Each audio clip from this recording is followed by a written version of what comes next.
أعوذ بالله من الشيطان الرجيم. بسم الله الرحمن الرحيم. إن الأرض لله يورثها من يشاء من عباده والعاقبة للمتقين. قالوا أوذينا من قبل أن تأتينا ومن بعد ما جئتنا. قال عسى ربكم أن يهلك عدوكم ويستخلفكم في الأرض فينظر كيف تعملون. ولقد أخذنا آل فرعون بالسنين ونقص من الثمرات لعلهم يذكرون. صدق الله العظيم. عزیزان محترم، معزز سامعین، عزیز دوستو، بزرگوں، بھائیوں،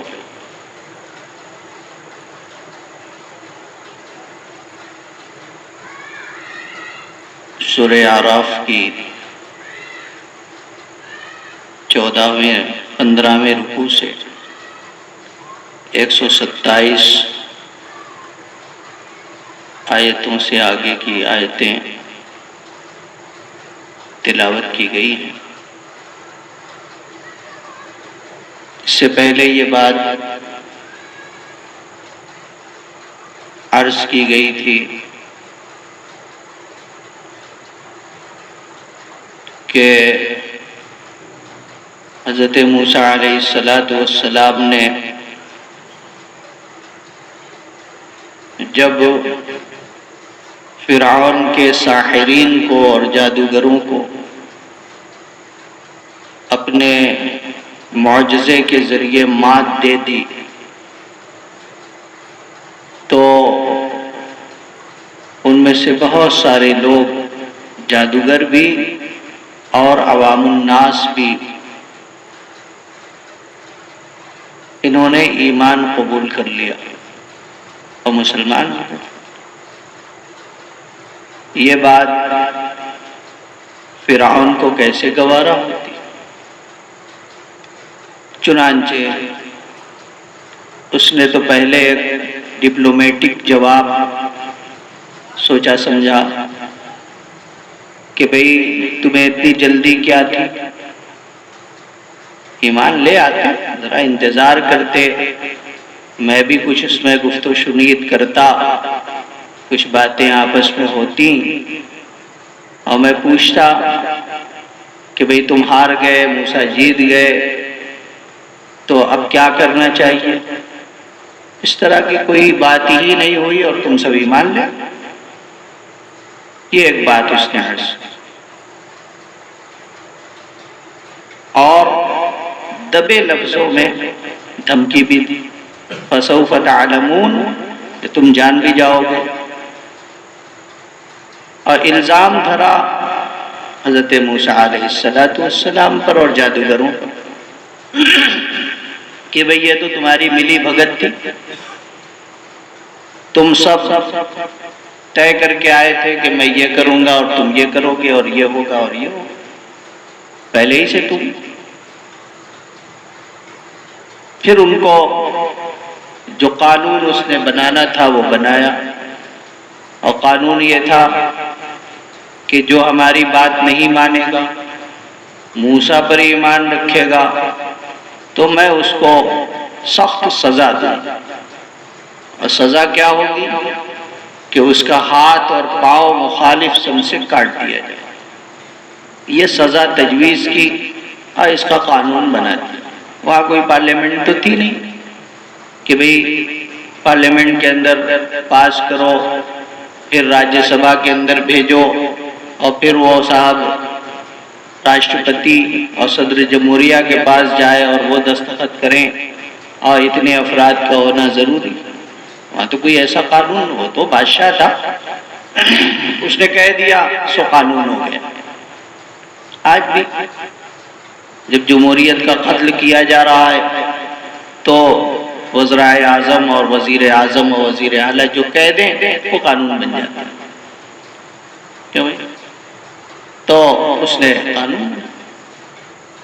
تو جو مسلمان ہوتا ہے، جس کے دل میں ایمان جاگزی ہو چکا ہوتا ہے، جو یہ سمجھتا ہے کہ اس دنیا کے اندر جو کچھ ہو رہا ہے اور جو کچھ ہو چکا ہے اور جو کچھ ہونے والا ہے وہ میرے اللہ کے علاوہ کوئی نہیں کر سکتا.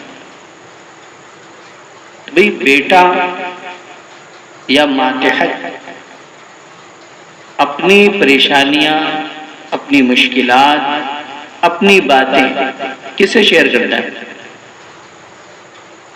ماتحت لوگ اپنے سرپرستوں سے کہتے ہیں، اور بیٹے باپ سے کہتے ہیں، بیٹیاں ماں سے کہتی ہیں. فوراً اگر کوئی تکلیف پہنچے، کوئی مسئلہ ہو تو انسان کا ذہن اس ذات کی طرف جاتا ہے جس کے بارے میں وہ یہ سمجھتا ہے کہ میں اگر مسئلہ ان سے کہوں گا تو میرا مسئلہ حل ہو جائے گا. چنانچہ دیکھا بھی گیا ہے،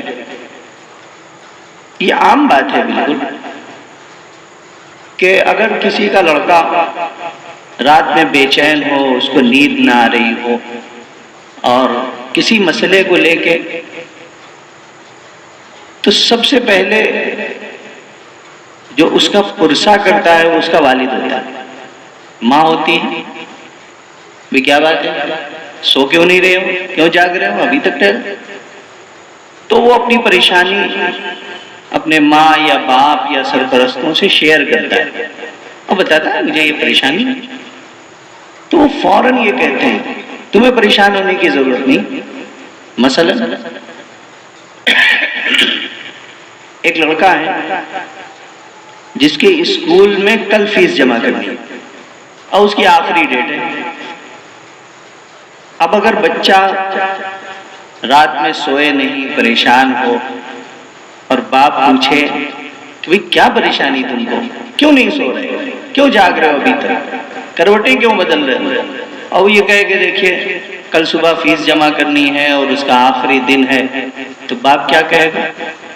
تمہیں اس کی فکر نہیں کرنی ہے، تم سو جاؤ، میں ابھی زندہ ہوں. یہی تو ہوگا جواب. میرے دوستوں، جن لوگوں کے دل کے اندر ایمان اتر جاتا ہے اور وہ یہ سمجھنے لگتے ہیں کہ اس دنیا کے اندر میری ہر ضرورت کو پورا کرنے والا میرا اللہ ہے، تو پھر آپ سمجھ لیجئے کہ وہ مخلوق سے سوال نہیں کرتے. پھر وہ ان کی چھوٹی پریشانی ہو یا بڑی مصیبت ہو، وہ ہر چیز کے اندر وہ اپنی چھوٹی چھوٹی چیزیں بھی اپنے اللہ ہی سے مانگتے ہیں. یہ یاد رکھیں، اور یہ بہت کم لوگوں کو نصیب ہوتا ہے ایسا ایمان. چنانچہ حضرت رسول اللہ صلی اللہ علیہ وسلم نے اپنی تعلیمات کے اندر یہ بات ارشاد فرمائی کہ اذا سألت فاسأل اللہ. جب تمہیں کسی چیز کی ضرورت ہو، دیکھیے ضرورتیں دو طرح کی ہوتی ہیں. کچھ چیزیں ایسی ہیں، کچھ ضرورتیں ایسی ہیں جو بندہ پورا نہیں کر سکتا، اور کچھ ضرورتیں ایسی ہوتی ہیں جو بندے کے ذریعے سے اللہ پورا کرتے ہیں. اس کو بھی خوب سمجھیں، اس کو خوب سمجھیں. جو اس فلسفے کو نہیں سمجھتا وہ گمراہ ہو جاتا ہے. انسان کی ضرورتیں دو طرح کی ہوتی ہیں. ایک کسان ہے، اس نے ظاہری کھیتی کے ظاہری اسباب تمام جمع کر لیے، تو اس نے ہل بھی لے لیا اور بیل بھی خرید لیا اور زمین بھی ہو گئی، اس کو گوڑ بھی دیا، ہے نا؟ گوڑنا جانتے ہیں؟ نہیں جانتے، ہے نا؟ ہل بھی چلا دیا اور پانی بھی دے دیا، لیکن اس کھیتی کے اندر پھل کا لانا یہ اس کے بس کے اندر نہیں ہے۔ کیوں بھی ہے اس کے بس میں؟ لا سکتا ہے؟ نہیں لا سکتا۔ یاد رکھیں، میری یہ بات یاد رکھیں، اور آپ سروے کر لیجئے، مسلمان کسان ہو یا مسلمان نہ بھی ہو، آپ سروے کر لیجئے، ہر ایک کسان کا جواب یہی آئے گا کہ اگر اوپر والا چاہے گا تو کھیتی ہے۔ کسانوں سے ایمان سیکھنے کی ضرورت ہے۔ وہ سب کچھ کر لیتے ہیں لیکن ان کا دل اوپر لٹکا رہتا ہے، اٹکا رہتا ہے۔ وہ جس گاڈ کو مانتے ہوں، جس اللہ کی پوجا کرتے ہیں، وہ اللہ پر ایمان رکھتے ہوں نہ رکھتے ہوں، لیکن ان کا دل اٹکا رہتا ہے۔ وہ چاہے بھگوان کہہ کے مخاطب کریں، گاڈ کہہ کے مخاطب کریں، ایشور کہہ کے مخاطب کریں، اللہ کہہ کے مخاطب کریں، مگر ان کی 24 گھنٹے کی زندگی میں یہ بات بار بار ان کے دل کے اندر آتی ہے کہ اللہ محفوظ رکھے گا، کھیتی بڑھیا ہے۔ یہ مطلب ہے اذا سألت فاسأل۔ اب دوسری بہت سی چیزیں ہیں جو انسان کی ضرورتیں بندوں کے ذریعے سے اللہ پورا کرتے ہیں۔ مثلا مجھے بھوک لگی ہے تو میں کھانا تو بیوی ہی سے مانگوں گا، کیوں بھائی؟ یا اپنے سے نکال کے کھاؤں گا، یا بیٹی دے گی، یا ہوٹل میں گئے تو ویٹر لائے گا، ہوٹل والے نے کوئی ذریعہ بنے گا۔ لیکن یہاں بھی اگر کسی بندے سے آپ پوچھیں کہ کھلاتا کون ہے تو وہ یہ نہیں کہے گا کہ ویٹر کھلاتا ہے، کیوں بھائی؟ کسی کو دیکھا، وہ یہ کہے گا کہ اللہ کھلاتا ہے۔ بس ان دونوں جگہوں پر سوال پہلے اللہ ہی سے کرنا۔ کھانے کی ضرورت ہے بلا شبہ، بغیر ذریعے کے کھانا ملے گا نہیں یہاں، لیکن نگاہ اللہ کی طرف ہونی چاہیے کہ میرا اللہ ہی مجھے کھلائے۔ خوب یاد رکھیں، اذا سألت فاسأل اللہ، جب تم مانگو تو اللہ ہی سے۔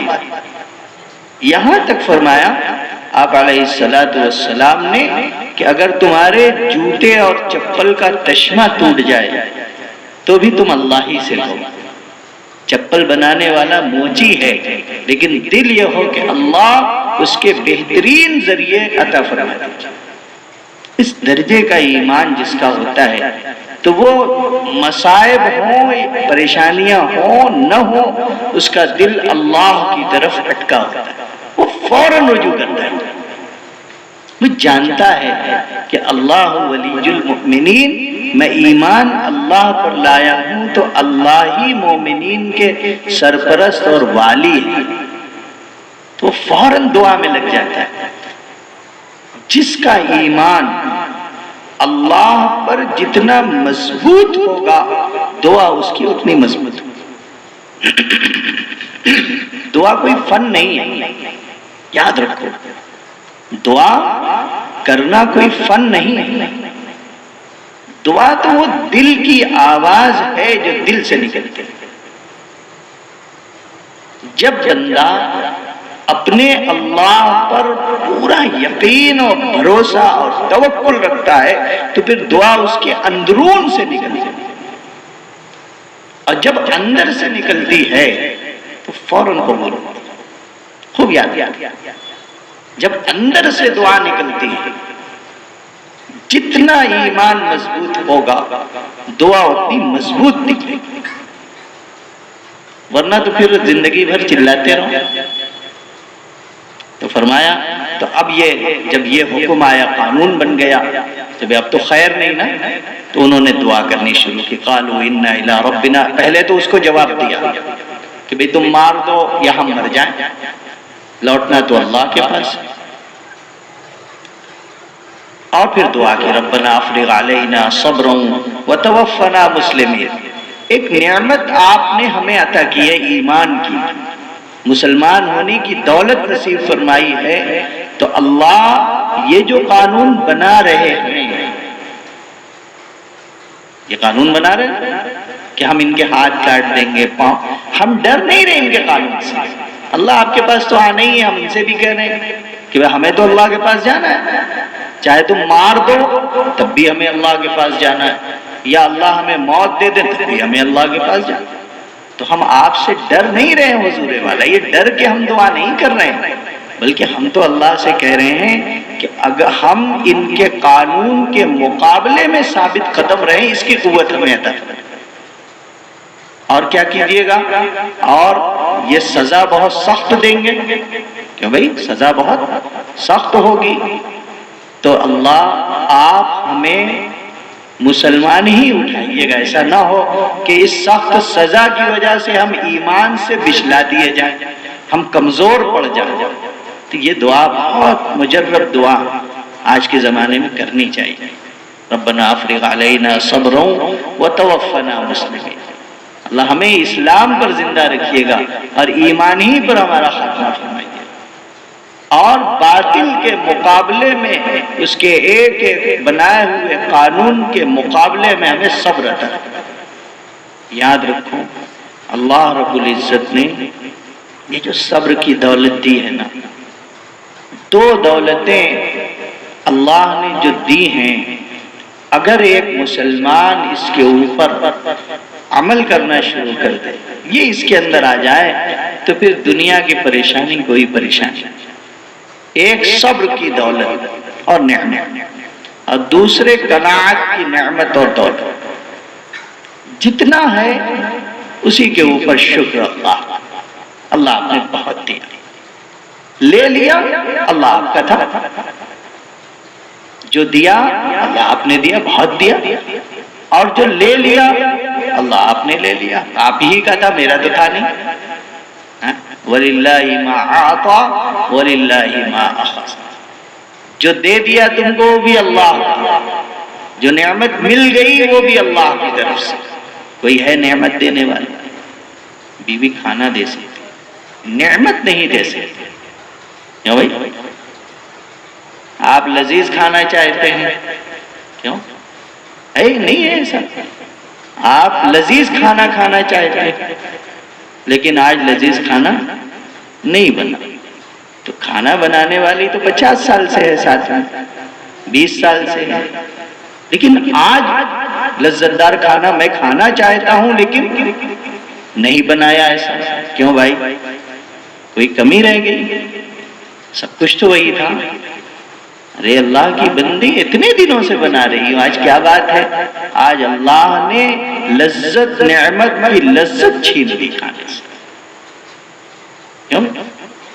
کھانے کی لذت، نعمت جو ہے لذت کی وہ چھین لی، تو بے لذت کھانا ہو گیا، کیوں بھائی؟ ہوتا نہیں ہے ایسا، یہ اللہ کی طرف، اور لذت کھانے میں یہ تو اللہ ڈالتے، کھانے میں قوت اللہ ڈالتے، کسی انسان کی طاقت ہے ہی نہیں کہ وہ ایک آدمی ایک لقمہ کھائے اور کوئی دنیا کا انسان اس میں طاقت اور قوت ڈالے، کوئی نہیں سکتا، اللہ کے علاوہ کوئی نہیں کرتا۔ ایمان اس درجے کا چاہیے اور اس کا استحضار چاہیے، غافلین والا نہیں۔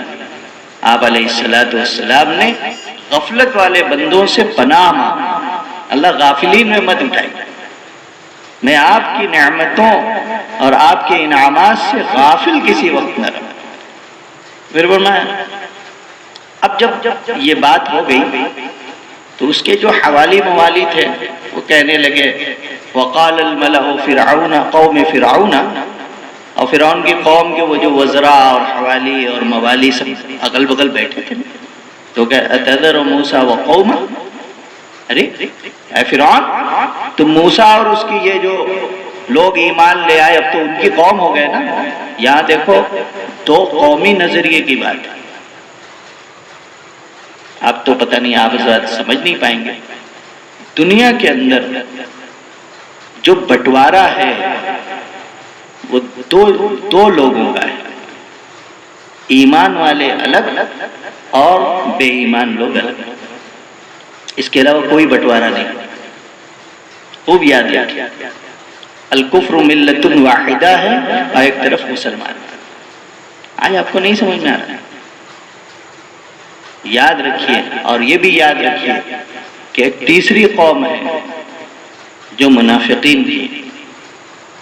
خوب اس کو یاد رکھیے. میری یہ بات ذہن میں بٹھا لیجئے کہ اللہ تعالیٰ نے دنیا کے اندر بس دو قومیں نازل فرمائی ہیں. دو دھڑے اور دو جماعتیں ہیں. ایک جماعت ایمان والوں کی ہے اور ایک جماعت بے ایمانوں کی ہے، کافروں کی ہے، مشرکوں کی ہے، اور تیسری جماعت منافقوں کی ہے. جب آپ علیہ السلام کے زمانے میں منافق تھے تو کیوں بھی آج نہیں ہوئے؟ آج ہو تو کیا تعجب. جی اب یہ فیصلہ ہمیں اور آپ کو کرنا ہے کہ جب حق و باطل کے مارکے لڑے جائیں، جب باطل کے مقابلے میں عدل اور انصاف کے قیام کی کوششیں کی جائیں تو ہم کس کے ساتھ ہیں؟ ہم حق اور عدل اور انصاف کے قیام میں کوششیں کرنے والوں کے ساتھ ہوں گے یا ان لوگوں کے ساتھ ہوں گے جو حق کے نظام کو کچلنا چاہتے ہیں یا ان لوگوں کے ساتھ ہوں گے جو منافق ہوں گے؟ ہم کس کے ساتھ ہیں؟ دنیا میں اس وقت بھی فیصلہ ہمیں کرنا کہ ہم کس کے ساتھ ہیں. ڈرنا نہیں، بالکل نہیں ڈرنا. باطل تو یہ چاہے گا کہ آپ نام نہ لے سکیں. آپ بالکل نام مت لیجیے. نام لیں گے آپ گرفتار کر لیے جائیں گے، زبان کاٹ دی جائے گی، قلم توڑ دیا جائے گا. اگر ہم تو کہتے ہیں کہ بھئی حق و انصاف اور عدل و انصاف کی کوششیں دنیا میں جہاں بھی ہوں گے ہم ان کے ساتھ ہیں. جی تو فرمایا تو دو قومی نظریے بیان کیے کہ ایک طرف ہم لوگ ہیں جو ہم آپ کو رب اعلیٰ مانتے ہیں اور دوسری طرف موسیٰ اور اس کی قوم ہے. تو آپ موسیٰ کو چھوڑ دیں. کیوں؟ لیفسدوا فی الارض، تاکہ زمین میں فساد کریں. تو ان کی نظر میں، فرعون والوں کی نظر میں موسیٰ علیہ السلام کا یہ کام دیکھو فساد ہے. اب بھی بات نہیں سمجھتے. میں کچھ کہوں تبھی آپ سمجھیں. مجھے بولنا ضروری ہوتا ہے. اب میں بولوں تبھی. تو فلسطین والے آتنکوادی کیسے ہو گئے؟ جی فلسطین والے آتنکوادی کیسے ہو گئے؟ یہ کیا کہہ رہے ہیں کہ موسیٰ اور اس کی قوم کو تم چھوڑ دو گے، گویا کہ یہ باغی لوگ ہیں. تو یہ تو مسلمان تھے نا. موسیٰ علیہ السلام اور ان کی قوم جو ایمان لائی تھی وہ کون تھے؟ مسلمان تھے نا. تو آپ ان کو وہ ان کی نظر میں آتنکوادی تھے، فرعونیوں کی نظر میں یہ آتنکوادی ہو گئے. تو آپ بھی کہیں گے آتنکوادی؟ لا حول ولا قوت الا باللہ. دیکھو یہ ہے قرآن فہمی. سمجھو قرآن کو، سمجھو تب پتہ لگے گا کہ اللہ نے جو نظام بنایا ہے اس نظام کو سمجھنے کی ضرورت ہے. آج اگر آپ یہ بات کہیں گے، اللہ نہ کرے کہ ہماری زبانوں سے یہ بات نکلے، تو سمجھ لو کہ منافقین اور کفر والوں کے ساتھ ہمارا حشر ہو جائے. ہم نہیں ڈرتے. جو فیصلہ ہونا ہے وہ اللہ کی طرف سے تقدیر کے اندر، اور قلم تو خشک ہو چکا اور لکھا جا چکا فیصلہ. ہمارے اکابرین اس وقت میں بھی ڈر نہیں رہے الحمدللہ. ببانگ دوحل یہ اعلان کر رہے ہیں کہ نعوذ باللہ من ذالک وہ آتنکوادی ہیں. ٹھیک ہے تم کہتے رہو، تو تم تو فرعون کی ہی ذریت ہو. آپ کو پتا ہے بچھڑے کی عبادت ایک نقطہ میں آپ کو عرض کرتا ہوں، خوب یاد رکھیے گا، میری باتیں یاد رکھا کیجیے۔ بچھڑے کی عبادت سب سے پہلے کس قوم نے کی؟ بتائیں۔ بنی اسرائیل کون تھے؟ موسیٰ علیہ السلام کے زمانے میں سامری نے ان کے زیورات لے کے ایک بچڑا بنایا، وَلَهُ خُوَارٌ، اور اس کے لیے آواز بھی تھی۔ کیوں آواز تھی؟ اس لیے کہ وہ حضرت جبرائیل علیہ السلام کو آتے ہوئے جاتے ہوئے دیکھتا تھا تو ان کے قدم کے نیچے جو زمین تھی، جو مٹی تھی، اس کو لے کے رکھ دیا تھا۔ وہی جانتا تھا کہ فرشتے جہاں پیر رکھ دیں گے وہ زمین بھی زندہ ہو جائے گی۔ اس نے یہ کام کیا۔ اور یہ کیوں کس چیز کی پوجا کرتے ہیں؟ جی ہاں نہیں، لا نندی کی پوجا نہیں کرتے، یہ وہیں سے آئی ہے۔ میں جو کوئی لفظ کہتا ہوں آپ سے کہ یہ ذریت ان کی ہیں تو یہ ایسے ہی نہیں کہتا، تو یہ بھی تو بچڑا لگائے رہتے ہیں، تو اسی کا تو جھگڑا ہے ہمارے شہر میں، کیوں بھی نہیں؟ اس کا منہ کدھر ہو، پچھواڑا کدھر ہو، پونچھ کدھر ہو، لا حول ولا قوت الا باللہ۔ تو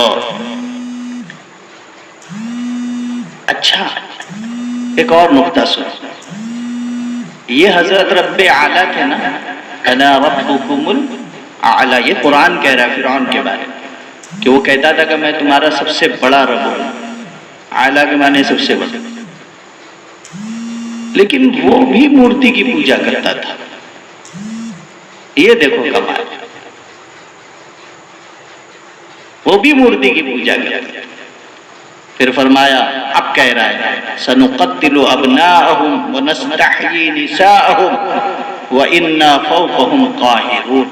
اچھا یہاں دیکھو، بات تو موسیٰ علیہ السلام کی بھی تھی نا، انہوں نے یہ کہا تھا کہ موسیٰ اور اس کی قوم کو چھوڑ دو گے، تو اتنا ہیبت زدہ موسیٰ علیہ السلام سے تھا اس معجزے کے دیکھنے کے بعد کہ بعض روایتوں میں لکھا ہے کہ فرعون کے پیشاب نکل گئے۔ ایک واقعہ تو بیان کیا تھا روایت میں کہ اچھل کے موسیٰ علیہ السلام کے پیچھے آ کھڑا ہوا جب پہلی بار دکھایا تھا نا اس کے دربار میں، تو چھلک کے وہ اس تخت سے نیچے آ کے موسیٰ علیہ السلام کے پیچھے کھڑا ہو گیا کہ کہیں یہ اژدہا جو ہے مجھے کھا نہ جائے۔ اور جب یہ واقعہ ہوا تو اس میں لکھتے ہیں روایت کے اندر آتا ہے کہ پیشاب ہو گیا اس میں، اور ہو ہی جاتا ہے،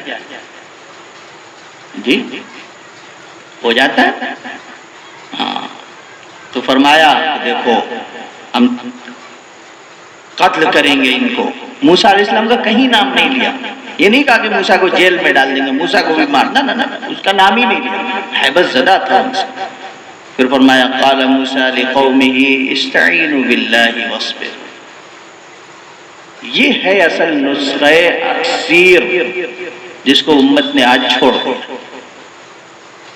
جی اچھا زمین کس کی ہے؟ یہ جو ہم جہاں بیٹھے ہیں، یہ پوری دنیا کس کی؟ اس کا مالک کون ہے؟ بتائیے۔ اللہ کی ہے۔ اور میں آپ کو ایک چیز اور بتاؤں، غنیمت جانتے ہیں؟ غنیمت، مال غنیمت کیا ہوتی ہے؟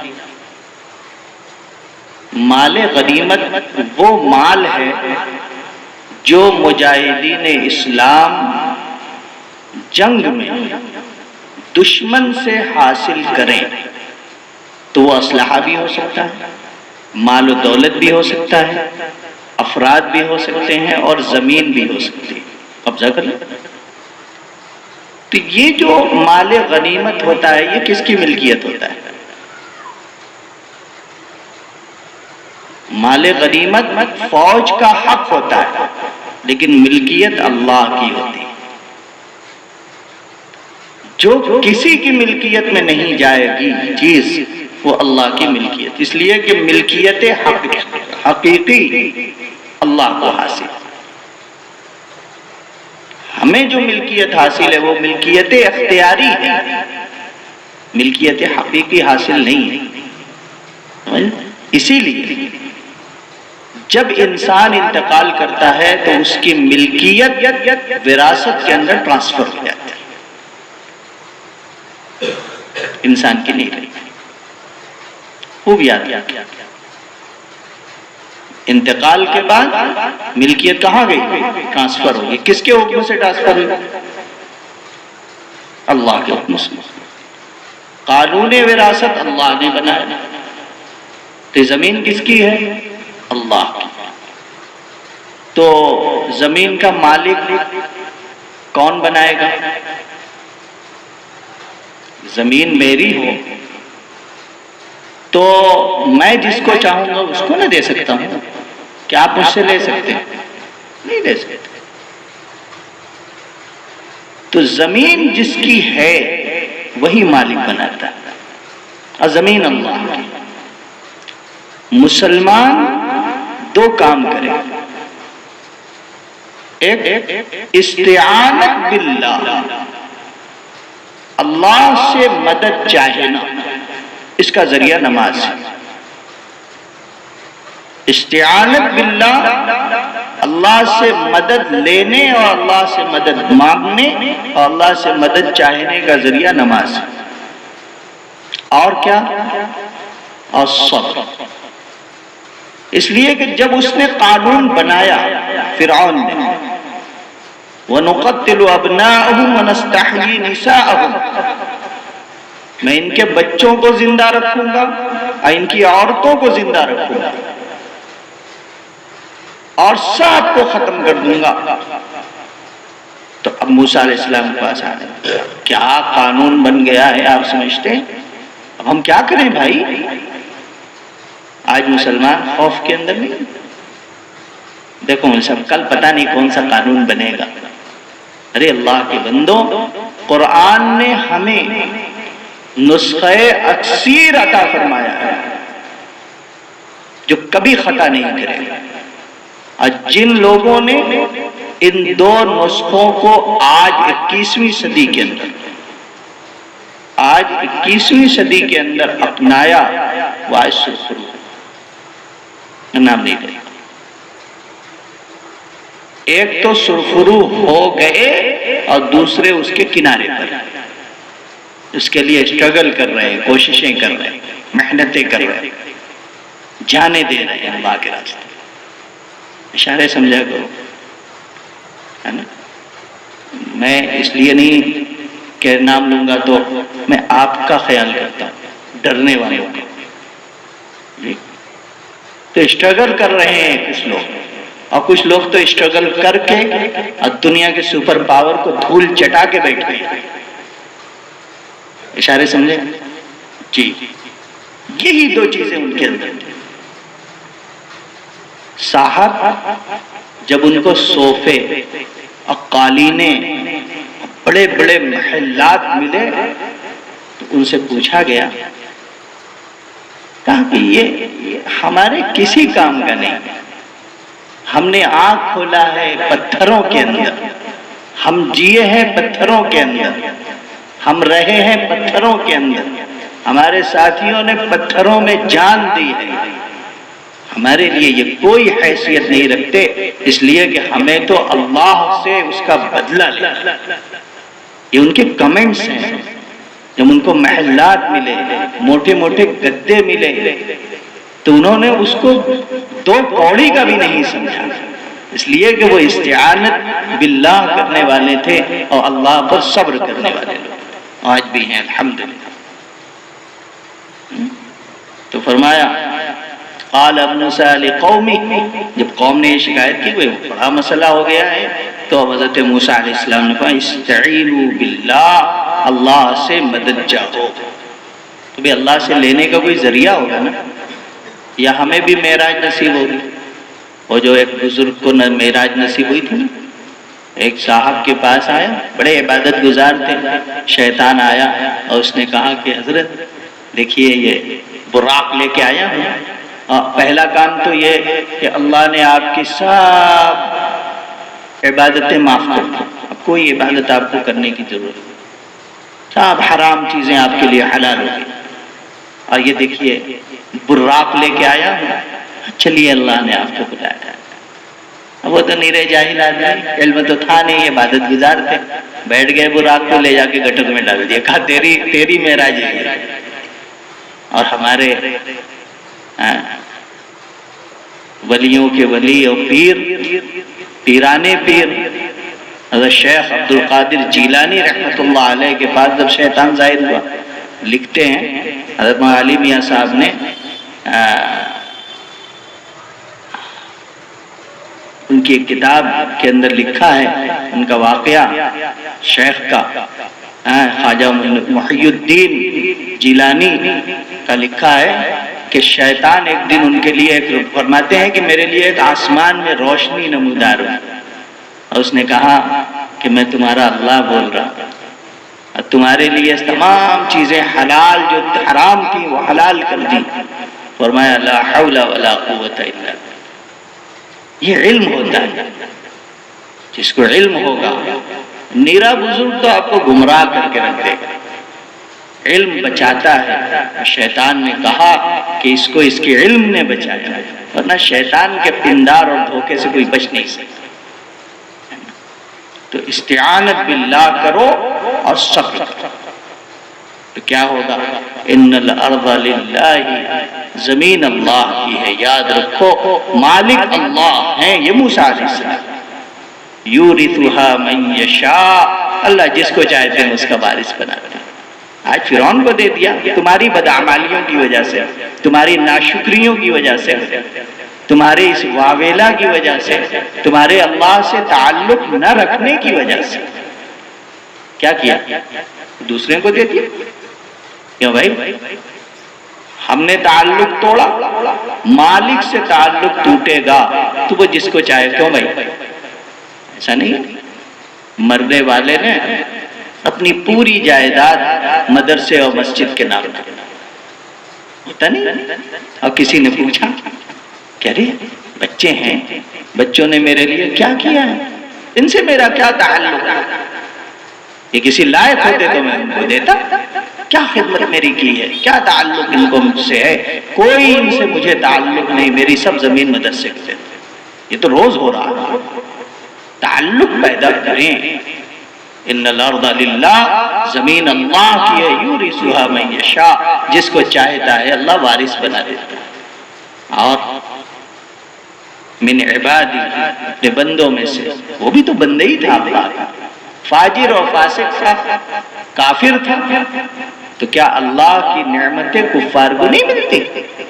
ملتی ہیں، استحقاق کی بنیاد پر نہیں ملتی۔ جب استحقاق والے اپنا حق کھو دیتے ہیں تو وہ چیزیں دوسرے کو چلی جاتی ہیں۔ کیوں بھائی؟ ہے کہ نہیں ہے؟ حق والے اپنا حق جب ادا نہیں کرتے تو ان کا جو حق ہے وہ دوسروں کو مل جاتا ہے۔ خوب یاد کیا۔ تو اللہ سے تعلق پیدا کرنا اس زمانے میں تو بہت ضروری، اللہ سے تعلق صبر کے ذریعے سے اور استعانت کے ذریعے سے، مدد اللہ سے چاہیے۔ اذا استعنت فاستعن باللہ، جب تم مدد مانگو تو اللہ ہی سے مدد مانگو۔ اللہ سے مدد مانگنے کا ذریعہ کیا ہے بھئی؟ سب سے قریب تر ذریعہ نہ تلاش کیا جاتا ہے۔ کیوں بھئی؟ سب سے قریب تر ذریعہ، کسی سے ملنے کا سب سے قریب راستہ تلاش کرتے ہیں، تو سب سے قریب تر راستہ، قربت کا راستہ کیا ہے؟ وہ نماز۔ وہ دوسری جگہ فرمایا یا ایھا الذین آمنوا استعینوا بالصبر والصلاۃ، صبر بھی کرو اور نماز قائم کرو۔ اس سے کیا ہوگا؟ تم اللہ کی استعانت کے مستحق ہو جاؤ۔ پھر وہ یورث من یشاء من عبادی، جس کو چاہے آپ کو بنا دے۔ ایک چائے والا پردھان منتری بن سکتا، کیوں بھائی؟ ہم لوگ نہیں بن سکتے؟ بن سکتے ہیں، بالکل استحقاق پیدا کرنے کی ضرورت۔ جس کو دینا ہے اس سے تعلق جوڑ لے، وہ دے دے گا۔ تعلق تو ٹوٹا ہوا ہے۔ اچھا ہمارا تعلق کس طرح کا ہے؟ کس طرح کا تعلق ہے؟ مسجدیں ہمیں پکارتی نہیں، یہ جو پکار ہے یہ مؤذن کی پکار نہیں ہے، یہ اللہ کی پکار ہے۔ مؤذن تھوڑی کہہ رہا ہے کہ آؤ کامیابی کی طرف، اللہ کہہ رہے ہیں آؤ کامیابی کی طرف، لیکن مسلمان اس سے غافل ہے۔